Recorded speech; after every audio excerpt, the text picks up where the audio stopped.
Bonjour à tous et bienvenue pour cette nouvelle vidéo. Mercredi dernier, nous avons vu ensemble comment préparer et réfléchir cette création. Donc aujourd'hui, je vais vous montrer comment la réaliser. J'espère vraiment que ça vous plaira et je vous laisse tout de suite avec la vidéo. Pour faire le chapeau, rien de plus simple, on vient prendre une boule de pâte noire et on va venir la tailler au fur et à mesure. Donc je commence par faire un trapèze et je viens adoucir les bords avec mes doigts, avec mes outils, etc. Le but est vraiment de garder la rondeur de la pâte.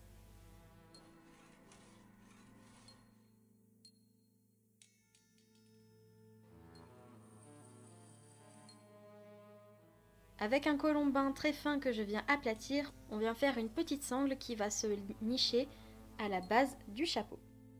Donc là vraiment je réalise un demi-chapeau, il faut vraiment qu'il soit en 3D mais pas totalement en 3D, comme ça il va bien tenir sur votre cou.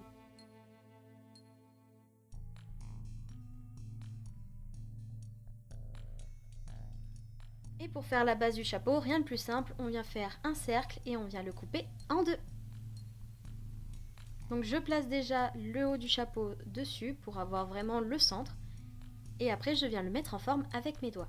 Donc il faut que le milieu soit légèrement baissé et les côtés un peu plus remontés pour vraiment coller à l'univers. Pour faire les petites lunettes, rien de plus simple, je viens prendre deux petits engrenages que je viens coller à la fimo liquide.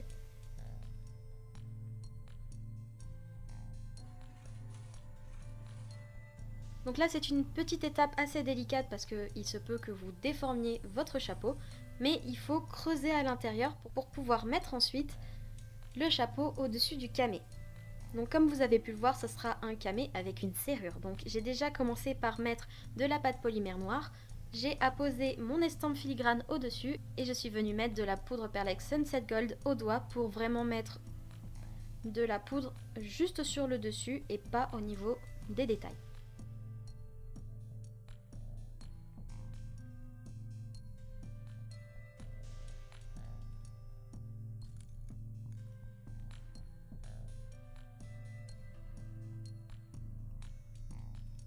Donc avec un petit emporte-pièce, je viens faire un rond et avec mon scalpel, je viens découper un petit trapèze pour faire la serrure.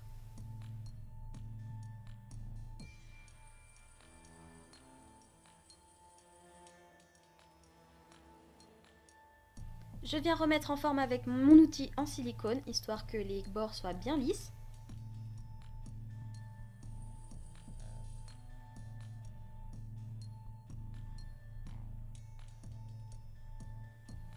Je viens un peu retravailler tout ça jusqu'à ce que ma serrure soit comme je le souhaite. Et une fois que c'est fait, je viens apposer mon chapeau avec de la fimo liquide pour que ça tienne bien. Donc là j'ai décidé de garder l'anneau de mon camé, tout simplement parce que je vais recouvrir de pâte pour que le chapeau soit bien soudé au niveau du camé. Donc n'hésitez pas à bien lisser, comme ça sera beaucoup plus propre. Et remettez tout ça en forme si jamais vous l'avez un petit peu abîmé lors de la manipulation.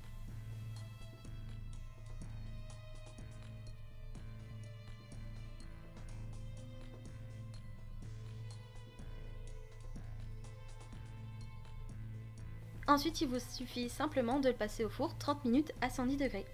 Et pendant que ça cuit, je viens tout simplement faire le montage de mes éléments. Donc ici, c'était des engrenages en métal avec une estampe, tout ça de couleur bronze.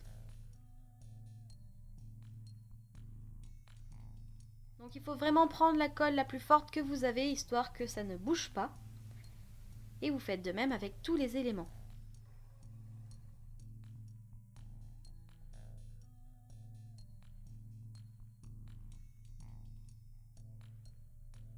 Donc, comme je vous l'avais dit, si jamais vous faites une composition de rouages, veillez bien à ce que chaque rouage aille les uns avec les autres, c'est-à-dire que les petits crans de chaque rouage aillent ensemble.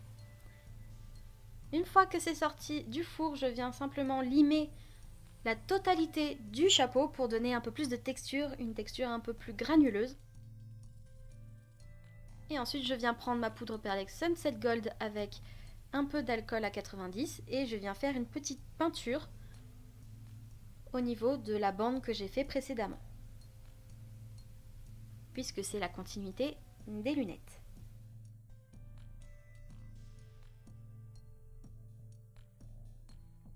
Une fois que c'est fait, je viens mettre de la colle et je viens coller tout ça ensemble.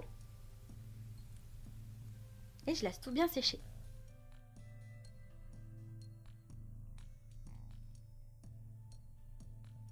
Comme il y a un petit trou dû au fait que le chapeau est légèrement en relief, je suis venue mettre un engrenage en dessous.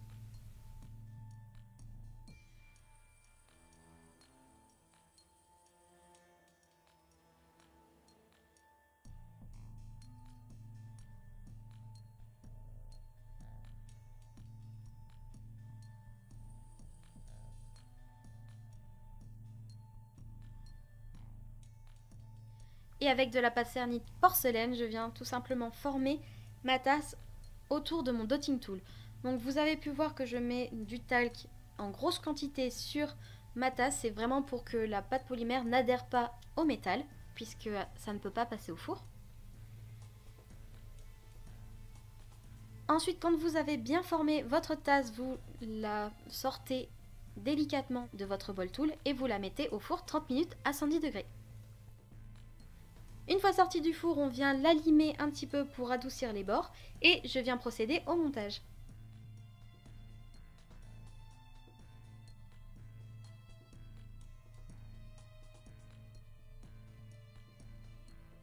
Pour faire le thé de ma tasse, rien de plus simple, je viens prendre un petit morceau de colle que je viens mettre sur mon brûleur, histoire que la colle fonde un peu.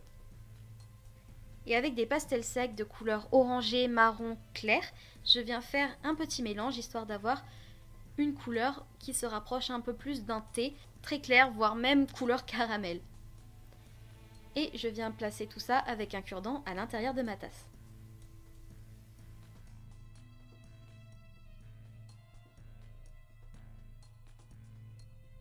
Ensuite, petite étape un peu dangereuse, donc n'hésitez pas à demander à vos parents. Je viens placer la colle au-dessus de ma bougie pour que la colle se renverse de la tasse et fasse une petite goutte. Et une fois que vous avez ce qu'il vous faut, vous la mettez vite au congèle histoire que la colle se fige plus vite. Et voilà ce que ça donne.